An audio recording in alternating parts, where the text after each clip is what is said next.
Sino ang mo, coach, this season? Ay, syempre, doon ako sa trabaho ko. Baka masasante tayo. Walang Onyx. Alam natin malakas Onyx ngayon. Wala ka talagang ibang... May itong Liquid, tuwan-tuwa akong panoorin siya. Kasi gustong-gusto ko yung performance ni Oheb.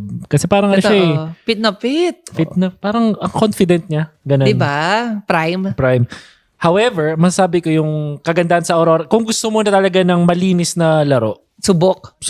Aurora, grabe. Parang kung gusto mong aralin yung game at mas matutunan pa yung ins and outs nung laro ng MLBB, Aurora yung panoorin mo. Systematic. Totoo. Sobrang systematic nga. Talagang sinusunod nila lahat ng pinag-usapan natin.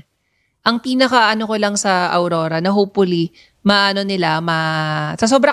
sobrang systematic nila, alam mo yung mga moment na importante, yung mga clutch moment na adjust.